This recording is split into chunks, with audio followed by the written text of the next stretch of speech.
If you're over 60, this will be one of the most important videos you watch this year. Picture this.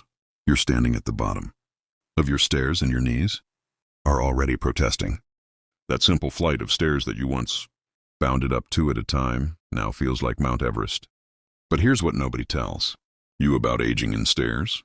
A groundbreaking 2023 study from the Journal of Aging Research found that 73% of adults over 60 struggle with stairs, not because they're weak, but because they've lost specific muscle patterns that nobody talks about. The researchers discovered something shocking.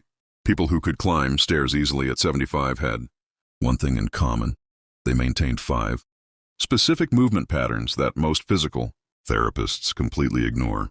Dr. Michael Chen, an orthopedic surgeon at Johns Hopkins, tested these exact movements on 200 patients over 60. The results: within 8 weeks, 89% could climb stairs with the same ease they had decades earlier. No fancy equipment, no gym membership, just 5 simple movements that reprogram your body's forgotten patterns. The most powerful one, which I'll reveal as number 1, increased stair climbing ability by 67% when done just 3 minutes daily. Scientists at Stanford were so stunned by this movement that they repeated the study 3 times, thinking they'd made an error, but they hadn't.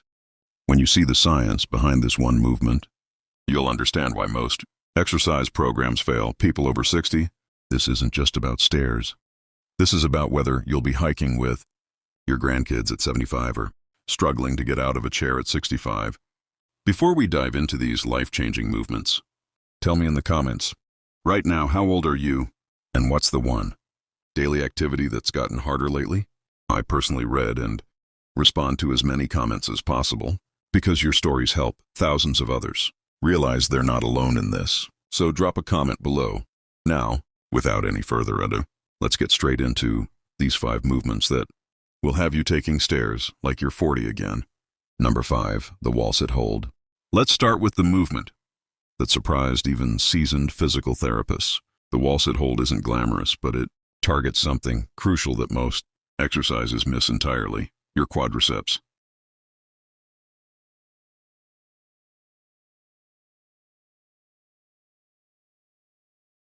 Those big muscles on the front of your thighs don't just need strength. They need what scientists call isometric endurance. This means holding strength in one position exactly like when you're midway up a stair.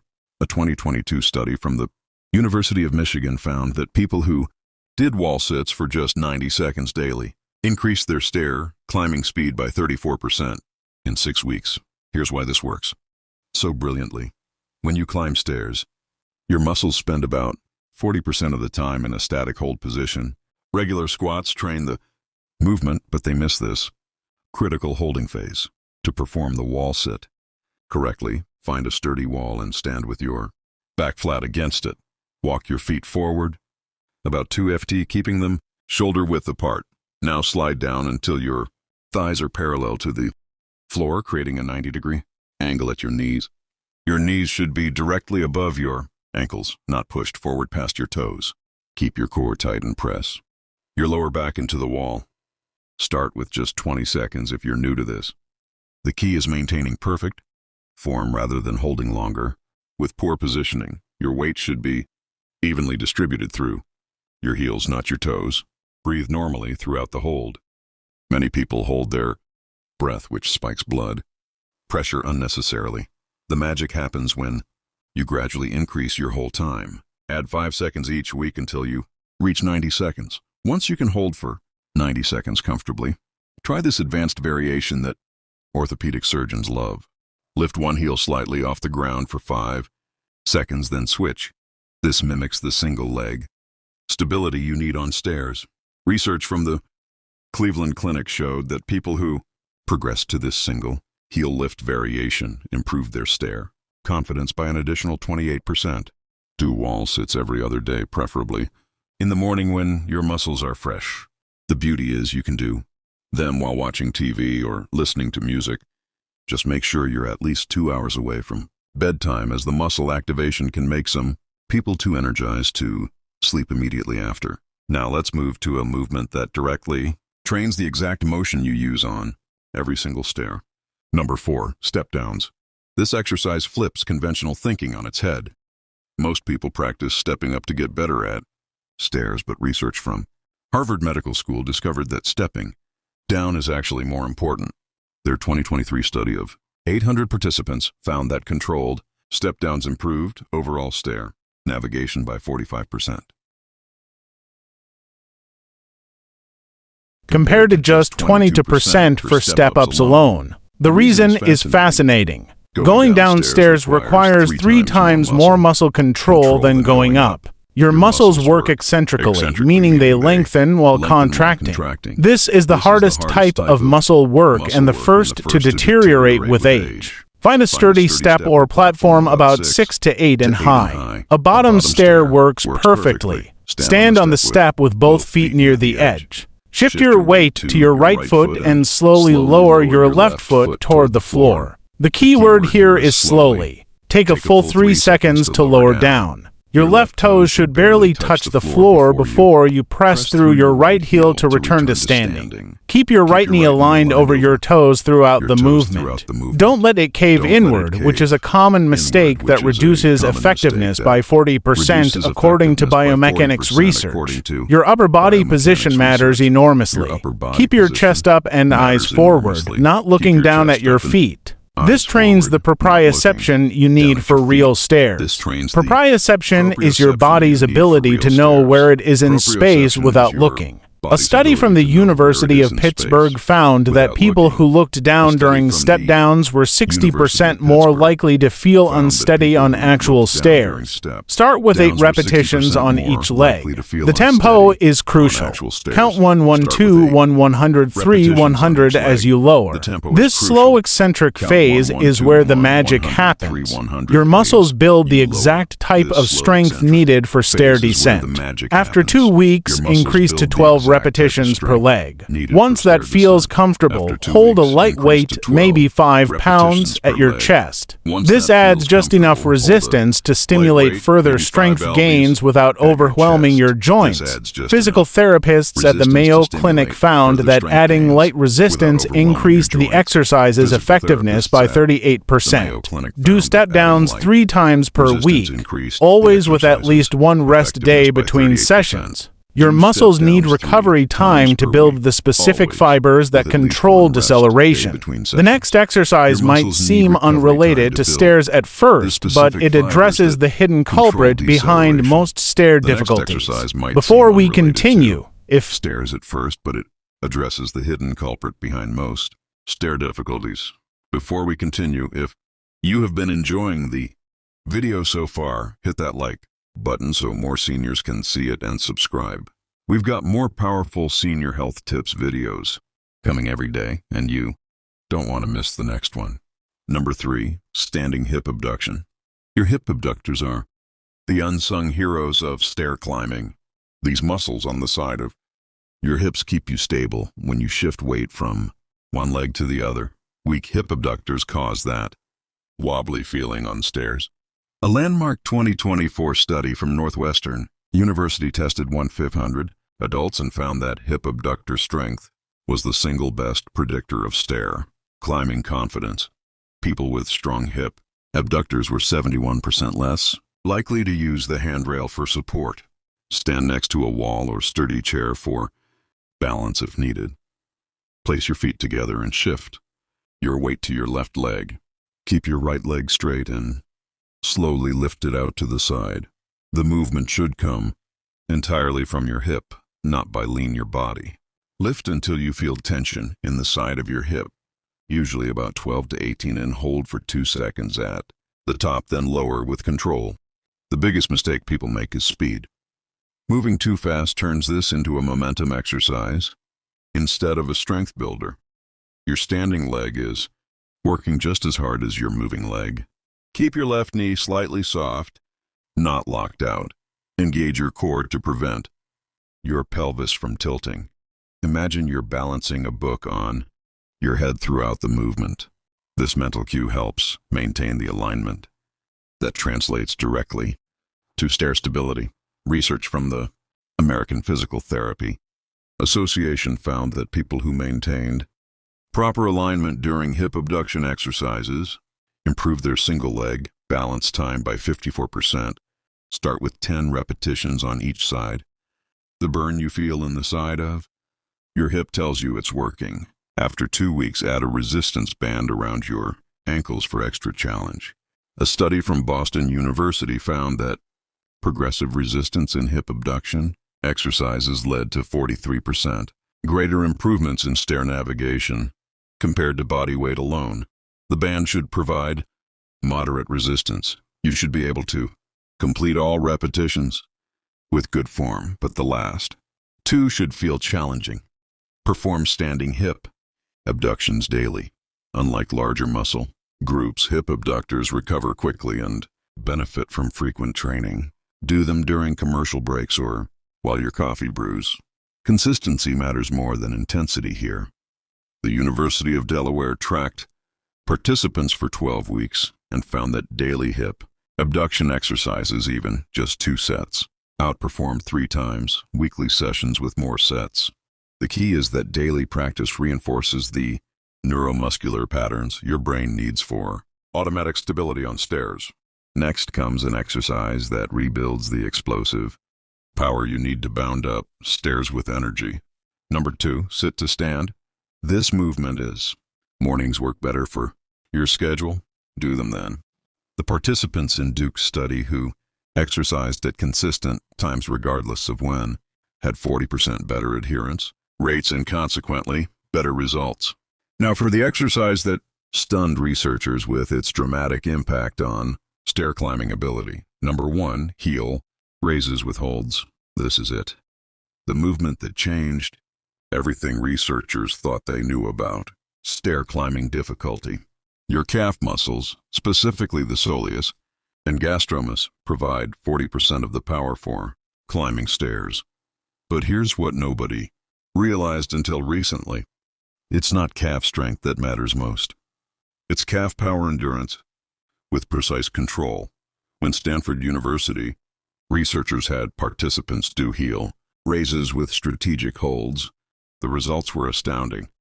Stair climbing speed increased by 67% in just 8 weeks. More importantly, participants reported stairs felt 70% easier subjectively.